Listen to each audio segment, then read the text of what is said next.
सुप्रभात बच्चों। आइए आज हम वचन के विषय में ज्ञान प्राप्त करते हैं। वचन का मतलब होता है अंक। जब जिन शब्दों से हमें किसी वस्तु की संख्या का पता चलता है उसे हम वचन कहते हैं। ठीक, तो अगर एक चीज़ है तो एक वचन, एक से ज़्यादा चीज़ें हैं तो बहुवचन। ठीक है, तो एक और अनेक है ना। तो जब किस शब्द के जिस रूप से संख्या का ज्ञान होता है उसे हम लोग वचन कहते हैं। वचन के दो भेद होते हैं, एक वचन और बहुवचन। एक वचन माने एक चीज़ और बहुवचन माने एक से ज़्यादा चीज़ें। एक वचन शब्द के जिस रूप से किसी व्यक्ति, प्राणी या वस्तु का बोध होता है उसे एक वचन कहते हैं। बहुवचन शब्द के जिस रूप से एक से अधिक व्यक्तियों, प्राणियों या वस्तुओं का बोध होता है वह बहुवचन होता है। ठीक है, और एक याद रखने वाली चीज़ है, जितने भी लोगों के लिए हम आदर करते हैं, जो हमसे बड़े होते हैं, उनके एक वचन शब्दों को भी बहुवचन शब्दों के रूप में प्रयोग किया जाता है। जैसे पिताजी खाना खाकर चले गए, गुरुजी पढ़ा रहे हैं, डॉक्टर साहब अभी आएंगे, है ना। कुछ जो शब्द होते हैं जो वो हमेशा बहुवचन के रूप में प्रयोग किए जाते हैं। जैसे आंसू, दर्शन, हस्ताक्षर, समाचार, बाल, प्राण, ये सारे के सारे जो शब्द हैं इनका हम बहुवचन के रूप में प्रयोग करते हैं। जैसे मेरी आंखों में आंसू आ गए, आज आपके दर्शन हो गए, उसके बाल काले हैं, हमने यहाँ हस्ताक्षर कर दिए, रेडियो पर समाचार आ रहे हैं, उसके प्राण अपने पुत्र में बसे हैं। बच्चों, बहुवचन बनाने के कुछ नियम भी होते हैं। जैसे जिन शब्दों के अंत में आ आता है वहाँ पर अंत में ए लगा दिया जाता है। अर्थात अगर शब्द के अंत में आ की मात्रा लगी होती है तो जब हम उसका बहुवचन बनाते हैं तो अ की मात्रा को हटाकर हम किसकी मात्रा लगा देते हैं? ए की। जैसे मुर्गा, मुर्गे, रास्ता, रास्ते, बच्चा, बच्चे।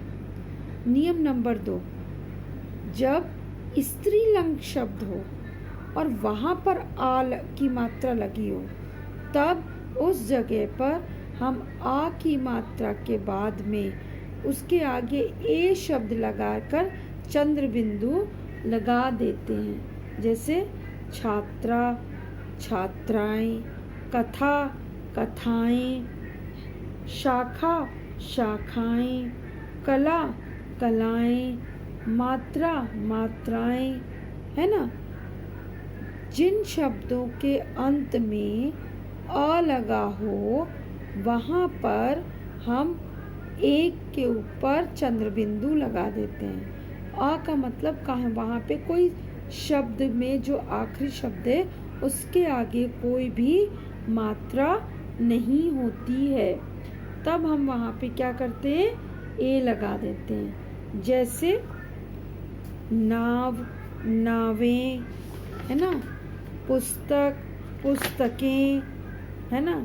इस तरह के जो शब्द होते हैं वहाँ पर हम कोई भी ए लगा करके मात्रा लगा देते हैं। ठीक, उसके बाद दूसरा नियम, जब बड़ी ई की मात्रा या छोटी ई की मात्रा होती है उस स्थान पर हम बड़ी ई की मात्रा है तो उस मात्रा को छोटी ई की मात्रा में बदलकर हम य के ऊपर चंद्र बिंदु लगा देते हैं। जैसे गाड़ी, गाड़ियाँ, साड़ी, साड़ियाँ।